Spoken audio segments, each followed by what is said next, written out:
Movie की शुरुआत में हम अमेरिकन आर्मी के एक बटालियन को देखते हैं जो एक वीराने रेगिस्तान से होकर गुजर रहे थे। इन्होंने इंडियाना जोन्स और उनके दोस्त जॉर्ज को बंदी बना रखा था।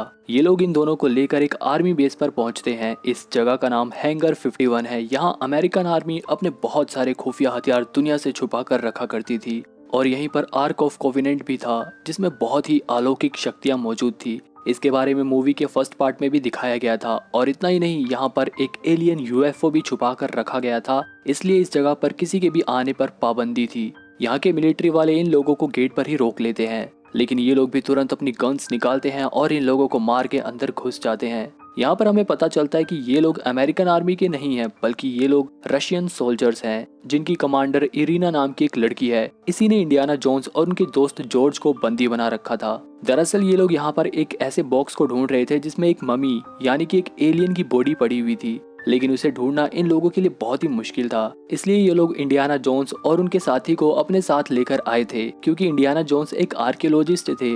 उन्होंने इस मम्मी के ऊपर 10 साल रिसर्च करी थी। इरीना डॉक्टर जोन्स से इस बॉक्स को ढूंढने को कहती है। इंडियाना जोन्स के पास और कोई चारा भी नहीं था, इसलिए वो इस मम्मी की बॉडी को ढूंढने लगते हैं। मम्मी की बॉडी हाईली मैग्नेटिक थी, इसलिए इंडियाना जोन्स उन लोगों के हथियारों से बारूद निकालकर उसे हवा में उड़ाते हैं। मैग्नेटिक होने की वजह से वो बॉक्स बारूद को अपनी तरफ खींचता है, जिसकी वजह से इंडियाना जोन्स को उस बॉक्स का पता चल जाता है जिसमें एलियन की बॉडी पड़ी हुई थी। अब सबका ध्यान उस एलियन की बॉडी पर था, इसलिए इंडियाना जोन्स मौके का फायदा उठाकर एक सिपाही से उसकी गन छीनकर उन लोगों के ऊपर तान देते हैं। लेकिन जब भी उनके पीछे से उनका दोस्त जॉर्ज इंडियाना जोन के ऊपर गन तान देता है, क्योंकि वो भी रशियन आर्मी के लोगों से मिला हुआ था। इंडियाना जोन्स अपना दिमाग लगाते हैं और गन को ऑटो मोड पर चालू करके नीचे गिरा देते हैं, जिसकी वजह से उन सिपाहियों में भगदड़ मच जाती है और इंडियाना जोन को भागने का एक अच्छा मौका मिल जाता है। इन लोगों से लड़ाई के दौरान वहां मौजूद एक रॉकेट लॉन्चर भी लॉन्च हो जाता है, जिस पर बैठकर इंडियाना जोन्स यहां से बाहर निकल जाते हैं और ये लोग उनका कुछ भी नहीं कर पाते।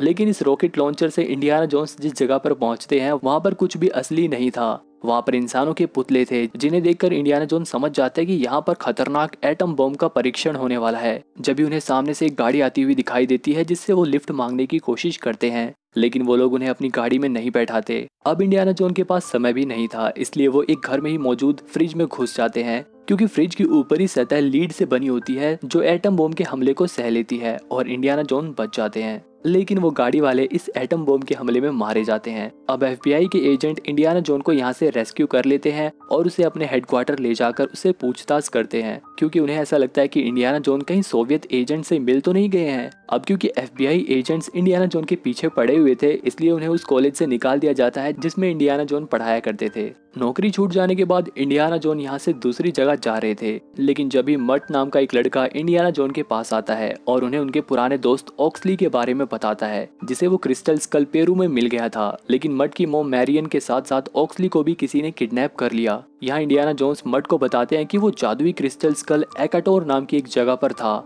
जहाँ पर 13 एलियंस के कंकाल रखे हुए हैं, जिनमें से एक कंकाल का वही क्रिस्टल स्कल चोरी हो गया है। इस बात पर मट भी इंडियाना जोन को अपनी माँ का लिखा हुआ एक लेटर दिखाता है, जिस पर ऑक्सली ने पुरानी भाषा में एक पहेली लिखी थी। यहाँ पर ये दोनों बात कर ही रहे थे कि जब भी सोवियत एजेंट्स यहाँ आकर उन्हें पकड़ने की कोशिश करते हैं, लेकिन किसी तरह जोन्स और मट यहाँ से बचकर भाग निकलते हैं। उस लेटर में लिखी गई पहेली को इंडियाना जोन्स सुलझा लेते हैं और वो समझ जाते हैं कि इस पहेली में पेरू नाम की जगह पर जाने को कहा गया है।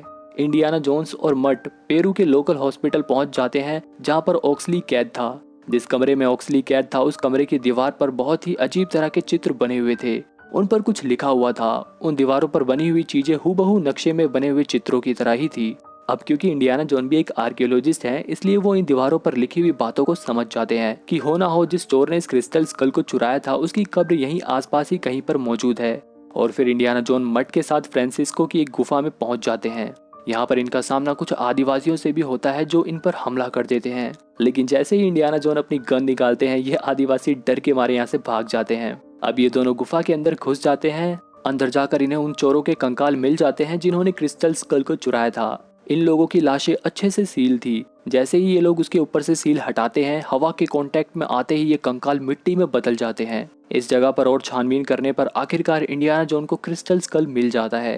ये देखने में काफी अजीब और हाईटेक था, जिसे देखकर इंडियाना जोन को विश्वास हो जाता है कि क्रिस्टल स्कल को कोई इंसान तो नहीं बना सकता।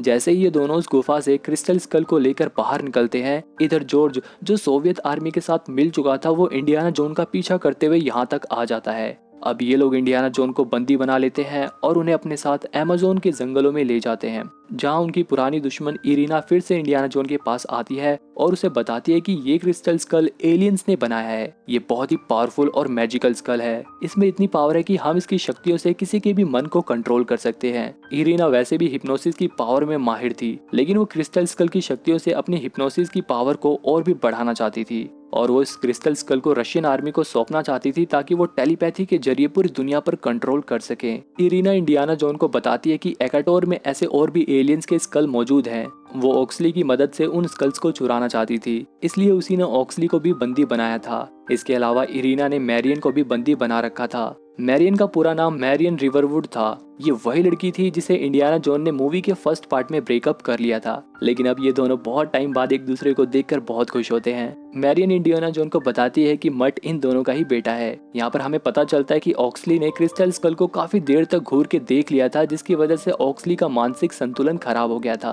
और उसे मेंटल हॉस्पिटल में भर्ती करना पड़ा था।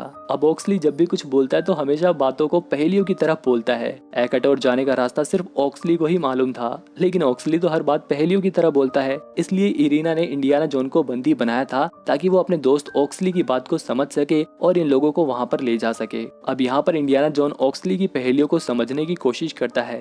वो अपना दिमाग लगाता है और एक पेपर पर ऑक्सली से नक्शा बनवा लेता है। जब भी मट यहाँ से भागने के लिए यहाँ पर आग लगा देता है और इन चारों को यहाँ से भागने का एक अच्छा मौका मिल जाता है, लेकिन बेचारे यहाँ से बच के निकलते हैं तो एक दलदल में फंस जाते हैं। मट इंडियाना जोन को दलदल से बाहर निकालने के लिए रस्सी की जगह सांप को लेकर आता है, जो साइज में तो बड़ा था लेकिन जहरीला नहीं था। लेकिन जब तक वो उसे बाहर निकालते, इरीना के आदमी यहाँ पर आ जाते हैं और इन्हें बंदी बना लेते हैं और इन तीनों का भागने का ये प्लान भी फ्लॉप हो जाता है। अगले दिन इरीना अपने आर्मी के साथ इन लोगों को लेकर एकाटोर की तरफ निकल पड़ती है। इंडियाना जोन चालाकी से एक सोल्जर को मारकर ट्रक से नीचे गिरा देते हैं और फिर ये लोग उस ट्रक पर कब्जा कर लेते हैं। अब ये लोग इरीना और उसके साथियों से बचकर किसी तरह वो क्रिस्टल स्कल वापस लेना चाहते थे, जिसके लिए इनके बीच में काफी लड़ाई भी होती है। कभी क्रिस्टल स्कल इंडियाना की टीम के पास आता तो कभी इरीना उसे वापस ले लेती। इसी छीना झपटी के दौरान ये लोग एक ऐसी जगह पर फंस जाते हैं जहाँ पर बहुत सारी बड़ी बड़ी खतरनाक लाल चींटियां थी। इस समय ऑक्सली के हाथ में क्रिस्टल स्कल मौजूद था, इसलिए उनके पास एक मैजिकल शील्ड बन जाती है और वो चींटियां इंडियाना जोन और ऑक्सली के पास नहीं आती।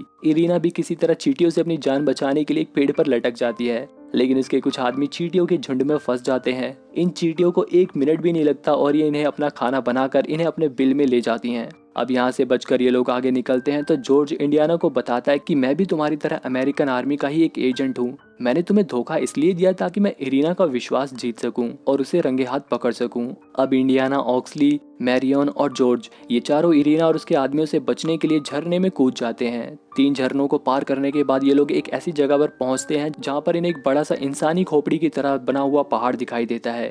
वही एकाटोर जाने का रास्ता था जो कि ऑक्सली ने अपने मैप में बनाया था। अब ये लोग ऊपर जाकर देखते हैं तो वहां पर रहने वाले आदिवासी कबीले के लोग इन लोगों के ऊपर हमला कर देते हैं। इन्हें समझ नहीं आ रहा था कि आखिर ये लोग उनसे अपनी जान कैसे बचाएं। तभी ऑक्सली उस क्रिस्टल स्कल को ऊपर करके उन आदिवासियों को दिखाता है, जिससे डर के मारे आदिवासी अपने आप ही पीछे होने लगते हैं। वहीं एरिना भी इनका पीछा करते हुए इस स्कल आइलैंड पर पहुंच जाती है, क्योंकि जॉर्ज असलियत में इरीना से मिला हुआ था और उसी ने इस जगह पर ट्रांसमीटर छोड़ा था ताकि उसके जरिए इरीना इन लोगों को ट्रैक कर सके और यहाँ पर आ सके। इंडियाना और उसके साथी एकाटोर के उस मंदिर में पहुंच जाते हैं। अंदर लगभग हर चीज सोने से बनी हुई थी।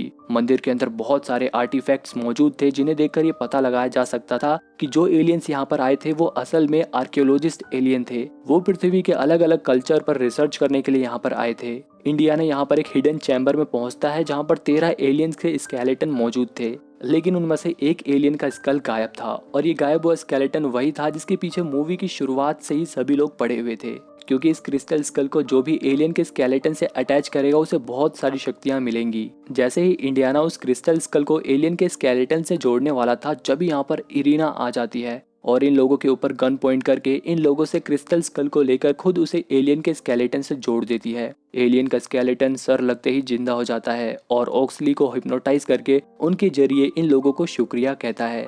क्योंकि इरीना ने एलियन का सर जोड़ा था, इसलिए एलियन उसे कोई भी एक विश मांगने को कहता है। इरीना लालच में आकर एलियन से कहते कि मेरे दिमाग में एलियन के पास जितना भी दुनिया का सारा ज्ञान है वो आ जाए। वादे के अनुसार एलियन अपनी विश पूरी करने लगते हैं और उसके अंदर सारी नॉलेज सप्लाई करने लगते हैं। अब इस मंदिर के ऊपर एक पोर्टल ओपन हो जाता है जो कि यहाँ की सभी चीजों को अपने अंदर खींचने लगता है। इंडियाना अपने दोस्तों से यहाँ से भागने को कहते हैं और ये लोग यहाँ से भागने लगते हैं, लेकिन इरीना लालच की वजह से यहाँ से नहीं जाती और वो एलियन से कहती है कि उसे और भी ज्यादा नॉलेज चाहिए। वो 13 स्केलेटन मिलकर एक हो जाते हैं और अपनी पूरी पावर से एरिना को नॉलेज सप्लाई करने लगते हैं। ये एलियंस एरिना के इरादों को जानते थे, इसलिए वो गुस्सा होकर इरीना को इतनी ज्यादा नॉलेज दे देते हैं कि इरीना का दिमाग ये सब सह नहीं पाता और इरीना वहीं पर भस्म हो जाती है। उसके कई सारे साथी भी उस पोर्टल में मारे जाते हैं। वहीं इंडियाना और उसके साथी भी किसी तरह इस मंदिर से बाहर निकल जाते हैं। बाहर आकर ये लोग देखते हैं कि वो पूरा पिरामिड अब तबाह हो चुका है और उस पिरामिड से एक बहुत ही बड़ा एलियन का स्पेसशिप निकलता है और यहाँ से अब वो दूसरी डायमेंशंस में ट्रेवल करता है। फिर अमेज़न का पानी इस पूरे इलाके को ढक लेता है। इसके बाद ये लोग अपने अपने घर वापस चले जाते हैं। अब इंडियाना जॉन वापस से मैरियन से शादी कर लेता है। वहीं ऑक्सली भी अब ठीक हो जाता है और यहीं पर ये मूवी